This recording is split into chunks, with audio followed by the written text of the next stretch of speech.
Welcome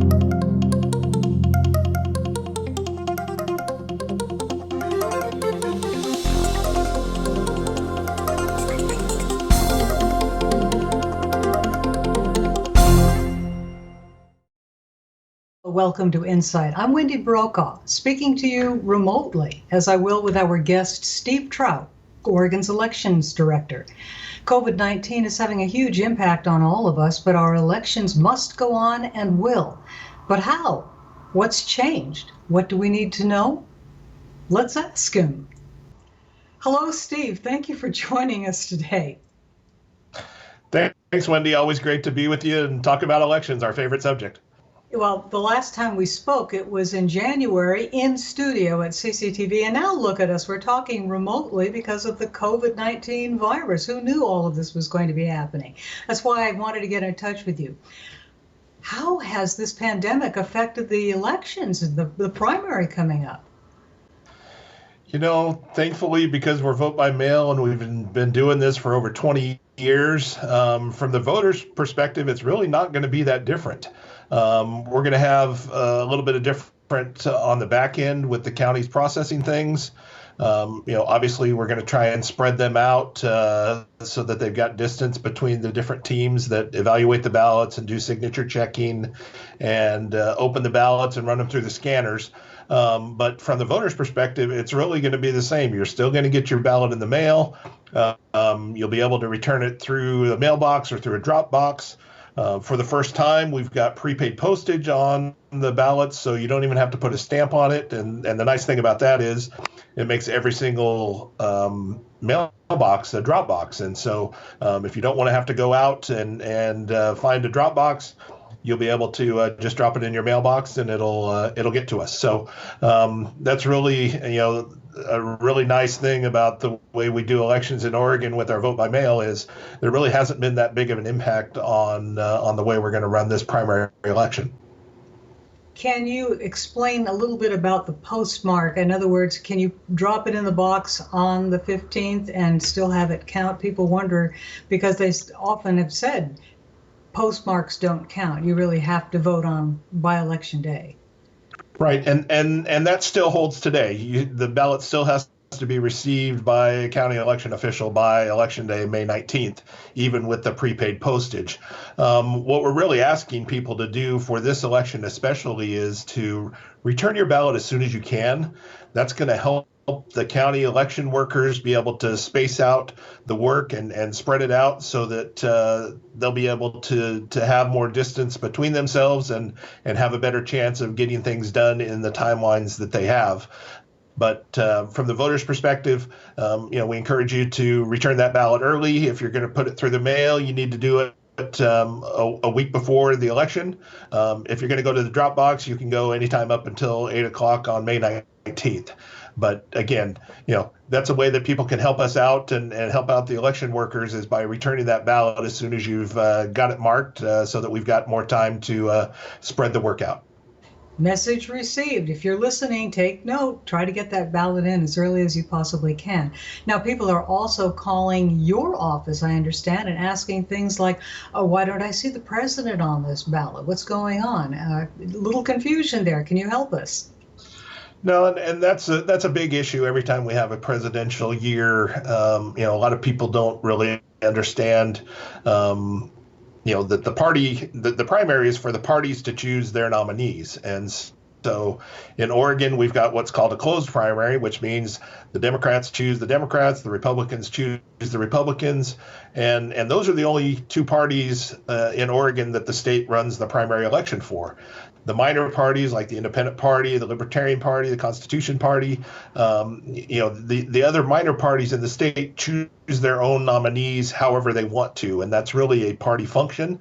And so for over 1 million Oregonians that get their ballot here in the next couple weeks, you're not going to see a candidate for president on there because you're either registered as not affiliated with a political party or you're registered with one of those minor political parties. And so we want to let people know, it doesn't mean that your ballot's been messed up or that there were errors. That's just the way Oregon law works.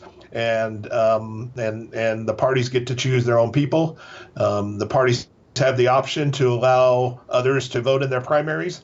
Both the Democrats and the Republicans for this election cycle chose not to do that, and the courts have said they have the power and the authority to do that. What about election security? That was a big issue going into all of this.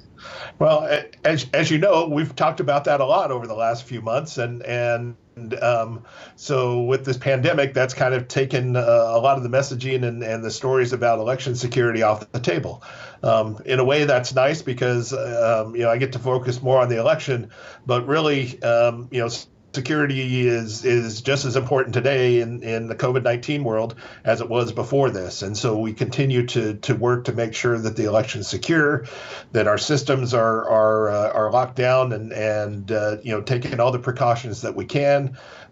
Just today, I had our meeting with our Tiger team that we talked about on our last show with National Guard, FBI, and Homeland Security, and state representatives as well. And so we're making plans both to deal with issues surrounding the pandemic, but also to make sure that our election systems are as secure as they can be.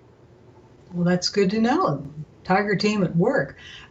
Has this changed things permanently, this whole COVID-19? We don't know when the pandemic order to stay at home is going to end, and if it's, as you said, going to be coming back in some new guise in the fall, or there's so much we don't know. You looking at any permanent changes at the moment to the elections? Wendy, I think it's too early to tell, and I mean, really the common thread here the last month or 6 weeks is every day there's different information or different things that we hadn't planned on or anticipated. And so, I think that's going to continue here.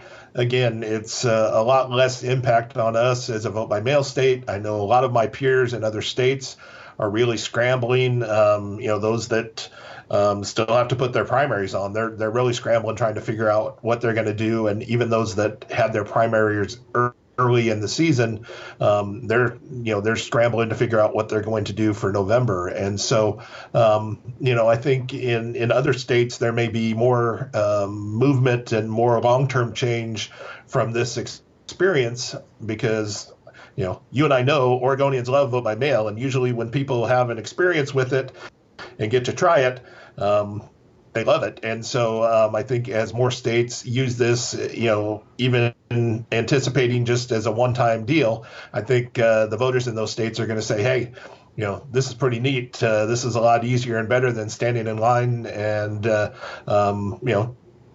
going to say, can we do this? Can we do this more? And so I think, although there won't be a lot of changes here in Oregon long-term, I think in some other states there likely will be. Well, you've also been talking to a lot of people who hold your position in other states, and I'd always love to hear what they're telling you. So that's really interesting. They're saying, are they asking for your help? No, and yeah, really, they're calling and asking a lot of questions. I called my counterpart in Washington State when this first happened because, I probably had over a dozen calls from states asking questions. And so, I want to help my peers. They're working their best to try and work the problems. And so I called my counterpart in Washington, and it's like, hey, let's just set up a weekly call so that we only have to tell these stories once, and all the states can call in and listen if they want to. And so, that was 5 weeks ago, and we've done it every Friday to talk about the different tricks and experiences that we have in administering vote by mail elections so that, they can learn from our experience. The very first call, the very first question, I said, the thing you need to go to do today is go meet with your local postal officials. Our local postal officials up at the Portland, Maine area and all of our delivery folks here in Portland have just been such terrific partners over the years that, we can't succeed without them. And so just to let people know that, that relationship with the post office is really important, and it's not just something you can flip a switch and say, hey, here's a bunch of ballots, go deliver them. You got to do some groundwork. Well, it's awfully good to talk to you. I'm so glad that you were able to take a little time out today to update us on what's going on. And just leave us with a thought about if there's anything that you really think people should be concerned about or know, something you are dealing with that you want people to be apprised of. I just think to have confidence in the election process, and again, from the voters' perspective, it's not really going to be any different other than that prepaid postage. And so get your ballots in, try to get them in as early as you can. We're working closely with our county election partners, and they're coming up with multiple contingencies in case for whatever happens in the next month as we lead up to the election. We don't know if different different orders are going to come down from the governor, or either to make things tighter or make things looser. And so we're just planning for multiple contingencies, and we just ask for people to be patient, and the results may take a little bit longer to be finalized. We'll still have a good number of results when the polls close on election night, but it may take the counties a little bit longer to finish their processes and going through and accounting and completing the election after May 19th. And so just to recognize that, it may take them a little bit longer just because of, fitting fewer people into space but the main thing is we're going to get it right. I have full confidence in our county folks, and they do a great job serving the election, serving the voters, and it's really inspiring to me to watch, even in the middle of a pandemic like this, these public servants working as hard as they can to make sure that every Oregonian gets their ballot and has the opportunity to participate in this democracy. And if they want to know more about the Oregon Elections Department, give them the website. The trusted information, OregonVotes.gov. And that's where we'll have our most up-to-date information.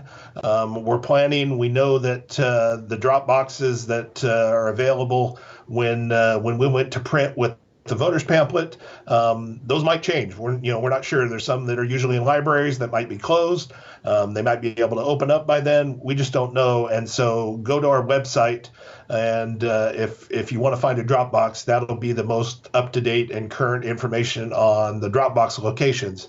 But again, for the first time, every mailbox is a drop box with no postage required. So that makes it a lot easier here during this pandemic. Thank you for joining us, Steve. Steve Trout is the State of Oregon's Elections Director. And stay well, stay safe. My best to all of you working on the front lines here. Thanks again. Thanks, Wendy. Always great to talk to you.